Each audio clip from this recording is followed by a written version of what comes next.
Well, joining me live for more on this is investor and entrepreneur Steve Baxter. Steve, thanks for your time on this. Mark Zuckerberg came out in the midst of the pandemic and the 2020 election and insisted that Meta was not censoring information. So why come out now and say the platform will stop censoring if he claimed it never was in the first place? Yeah, thanks very much for having me on. It's a little hard to believe the sort of repentant sinner only after he's caught with his hand in the cookie jar, right? So, look, good on him. Free speech, is an antidote to a lot of things. Obviously, Mark Zuckerberg has actually sort of smelled the winds of political change.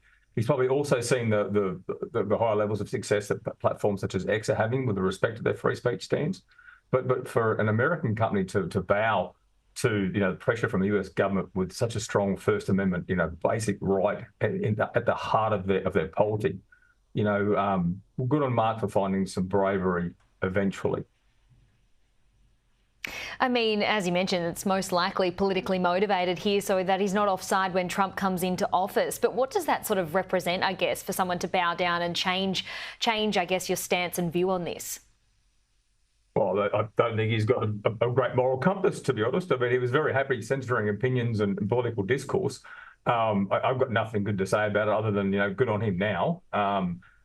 Maybe a full and frank admission of what occurred in the past would be helpful. And there's been some of that with respect to the comments around the current US administration and their demands to censor. But I'd have a lot more positive things to say about Mark Zuckerberg and Meta if they'd actually stood up for it and said no. Yeah, indeed. I think you're echoing the sentiment of a lot of people after this was announced this morning. I mean, it seems to be a bit of a copy and paste, as you mentioned, of Elon Musk and, of course, X's approach here. Talk us through how this will actually work, how community notes work. Well, community notes is a fantastic feedback mechanism to allow people to, I suppose, crowdsource something that's a little more valid than a politically biased, otherwise, fact check, excuse me, in inverted commas, if you're listening to this without video. So a lot more honest way. You don't have the bias of people who are basically paid for a certain political opinion to, I suppose, to smear or to smear over someone else's conversation. So fact check, I think, is now, fact check. Community notes method is now a proven better way in order to actually help, I suppose, put some guardrails and put some voluntary community guardrails around what otherwise could be potentially misleading and otherwise sort of, I suppose, misleading conversations. I don't like the term misleading, but, everyone's got an opinion and everyone's allowed to voice it. And you're also allowed to not listen to the person voicing that opinion. And let's get back to that sort of level of maturity in our discourse. Yeah, I mean, in the same breath here, Mark Zuckerberg said that this could lead to more harmful content. Why is he doing it then? It's sort of it's a bit hypocritical. Look, I think that everything's on a gradient of harms. So harmful content, yeah, maybe potentially. But what's the downside of actually censoring all speech in the way they did? So if you look at the greater damage that was done, was their approach. Okay, and not doing it will allow some harmful content in, but not doing it will also allow a lot more better content in. So I think that increasing the volume of free speech is better. When you suppress speech you don't like, then that speech still occurs. It just occurs in places you can't see. So let's get it out in the open. Let's get lots of feedback, community notes, etc.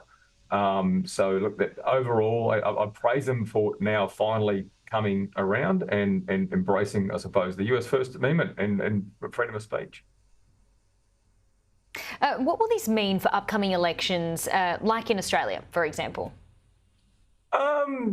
Well, I suppose look at what's happening in the UK at the moment as well. When you're seeing, if you're looking at this is essentially US corporation changing its policy, and you've seen the absolute torrent of commentary regarding the rape gang scandal in the UK. So I think that it can have a very positive impact. It can actually inject a far more other opinions into a debate than otherwise would be controlled by a few gatekeepers. You will probably see something very similar in Australia. We're having debate here around energy, obviously, and in line with, I think, with the sort of tilt to the right that the Western world seems to be taking, or tilt back towards the centre, I should say, which is to the right at the same time. I think you'll see a lot more voices out there being able to air a different side of things and have people hear a different opinion, and to at least put a different weight of opinions and facts into the mix. Yeah, it's just disappointing, the lack of trust, I guess, that people have now in people like Mark Zuckerberg, who own these companies, to come out now and say that they're going to stop censoring when he claimed that he wasn't in the first place. Very interesting. But Steve, thanks for your analysis today. Thanks.